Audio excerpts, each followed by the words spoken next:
तर रमेश म्हात्रेला रुग्णालयामध्ये 5 स्टार सुविधा मिळत असल्याचा आरोप खासदार संजय राऊत यांनी केलेला आहे। म्हात्रेला खोटं मेडिकलचं कारण दाखवून रुग्णालयात 5 स्टार सुविधा देण्यात आल्याचा सुद्धा आरोप राऊतांनी केलेला आहे। रमेश म्हात्रेला खोटं मेडिकल सर्टिफिकेट देण्यात आलं असं म्हणत खासदार संजय राऊत यांनी हल्लाबोल केलाय। मारहाणी वेळी ठणठणीत मग तब्येत कशी बिघडली असा सवालही राऊतांनी केलेला आहे। डॉक्टर रमेश म्हात्रे आहेत, त्यांनी स्वतःला रुग्णालयात ऍडमिट करून घेतलेल्या प्रकृती अस्वस्थ्यामुळे त्यांच्यावर गुन्हा देखील दाखल झालेला असून त्यांना रुग्णालयात दाखल करून घेणाऱ्या डॉक्टरांची चौकशी व्हायला पाहिजे। हे जे इस्पितळ आहे बरं का, गुंडांच्या प्रकृत्या बिघडतात, त्यासाठी खोटी सर्टिफिकेट तयार केली जातात आणि मग अटक केलेली असताना त्यांना मग मस्तपैकी एखाद्या 5 स्टार रुग्णालयात ठेवलं जातं। ही परंपरा आहे, डोंबिवली कल्याण भागात हे मोठ्या प्रमाणात चालते।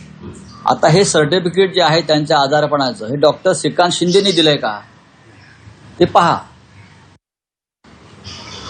8 तासापूर्वी बेफामपणे मारहाण करताना या माणसाची प्रकृती ठणठणीत होती, त्याच्यामध्ये ऊर्जा होती ना, टनाटना उड्या मारत होता, टेबलावर शिव्या घालत होता आणि पोलीस अटक केल्यावर त्याची प्रकृती बिघडते। त्याच्यामुळे ज्या डॉक्टरांनी त्यांना अशा प्रकारचं वैद्यकीय प्रमाणपत्र दिलं आहे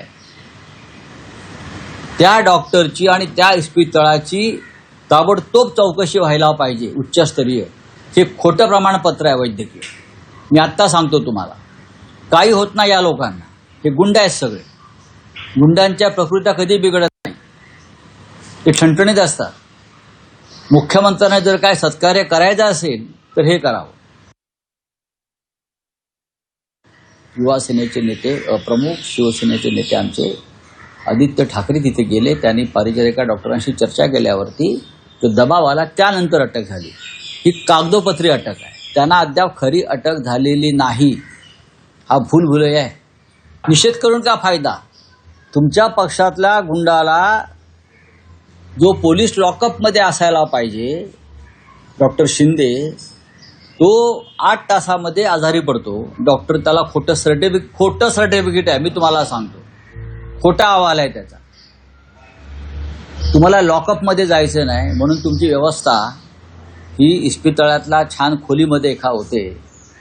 तिथे गर्दी जाऊन बघा काय त्याच्या लोकांची आहे ती। सकाळीच मला सांगितलं त्यांची पूर्ण 5 स्टार व्यवस्था तिकडे आहे।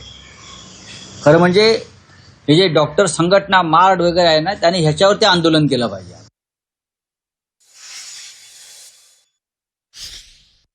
की मिंदेंकडून ह्या नगरसेवकाला त्याच्या पदावरनं काढले गेले पाहिजे। त्याच्या तर CCTV मध्ये आता तर नुसतं मारहाणीचा व्हिडिओ नाही, त्याचा जो ऑडिओ आलाय त्याच्यासोबत एवढा घाणेरडा आहे, एवढे घाणेरडे शब्दांचा वापर केलेला आहे। त्यांना बरखास्त करून त्याची दिंड काढली पाहिजे, हीच आमची मागणी राहील। तरच त्या डॉक्टर्सना न्याय मिळेल। शिंदे कारवाई करतील असं वाटते का? एकनाथ शिंदे कारवाई करतील? स्वतः तसेच आहेत, पुढे काय त्यांच्याकडे?